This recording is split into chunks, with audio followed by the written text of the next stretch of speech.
Past indefinite টেন্সের আজকে আমরা ভয়েস চেঞ্জের চারটে ভয়েস চেঞ্জ নিয়ে এসেছি।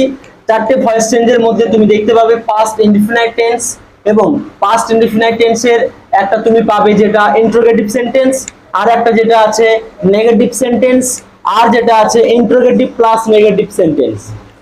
তো আমরা দেখে নেবো আজকে এই ভয়েস চেঞ্জ গুলো কেমন ভাবে করতে হচ্ছে। রাম কল্ড দ্য ম্যান, তো এই ক্ষেত্রে যখন দেখবে তুমি সাবজেক্টের পরে ভি3 তারপর অবজেক্ট আছে, তখন এই অবজেক্টটাকে বাঁ দিকে নিয়ে আসবো আমরা।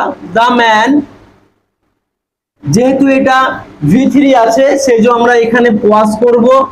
দ্য ম্যান ওয়াজ, তারপরে ভি3 কল, তারপরে by, okay, then subject Ram. তাহলে কি হলো? The man was called by Ram. Okay, দ্বিতীয় সেন্টেন্স যেটা আছে, when did the man call me, কখন লোকটি আমাকে ডেকেছিল। তো এক্ষেত্রে দেখতে পাচ্ছ হোয়েন হচ্ছে WH ওয়ার্ড, তো এর সঙ্গে কোনো সম্পর্ক নেই। WH ওয়ার্ড যখনই থাকবে সেটা প্রথমেই বসে যাবে। তারপর আসল যেটা বিষয়, did the man call me, okay আমরা জেনেছিলাম যে ডিড যদি থাকে তাহলে ওয়াজ অথবা ওয়্যার হবে অবজেক্টের উপর ডিপেন্ড করে। তাহলে দেখো হোয়েন যেখানে আছে WHEN হোয়েন, তো এটা আমি বসিয়ে দিলাম। Did the man call me, যেহেতু এখানে মি আছে সেহেতু এটা আই হয়ে যাবে। যেহেতু আই হলো তার আগে ডিডের জন্য ওয়াজ হলো, কেমন? তাহলে কি হলো? হোয়েন ওয়াজ আই, তারপরে ভিতরি করবে কল, তারপরে বাই দা ম্যান। অবশ্যই আমরা এই জিজ্ঞাসা চিহ্ন দেব, কেমন? তাহলে when was I call by the man. আচ্ছা, তৃতীয় বাক্য যেটা আছে, she did not call me, সে আমাকে ডাকেনি। এটা পাস্ট ইনডিফিনাইট টেন্সের নেগেটিভ রূপ, কেমন? তো ডিড নট থাকলে আমি বলেছিলাম ওয়াজ নট বা ওয়্যার নট হয়, তো সেক্ষেত্রে মি ছিল তার জন্য আইটা এদিকে আসলো।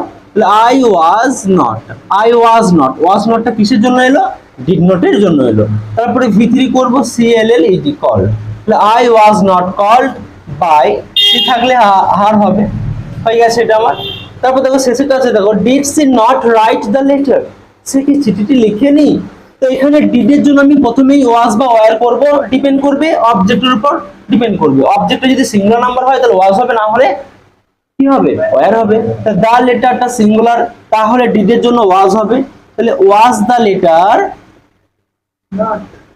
লেটার বানানটা LETTER হয়, অনেকে LATTER করেছো যার জন্য আমি কেটে দিয়েছি।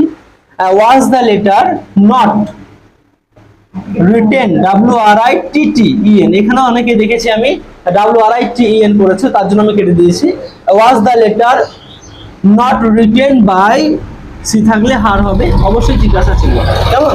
তো আমরা শিখে নিলাম পাস্ট ইনডিফিনাইট টেন্সের নেগেটিভ, পাস্ট ইনডিফিনাইট টেন্সের ইন্টারোগেটিভ নেগেটিভ, এবং পাস্ট ইনডিফিনাইট টেন্সের অ্যাসার্টিভ সেন্টেন্সের ভয়েস চেঞ্জ কেমন করে করতে হয়। যদিও আমরা এগুলো বিস্তারিত শিখিয়েছিলাম, তবু ছোট্ট একটা প্র্যাকটিসের সেশন, তোমরা ভালো করে প্র্যাকটিস করে নাও। দেখা হবে নেক্সট এপিসোডে। Thank you very much.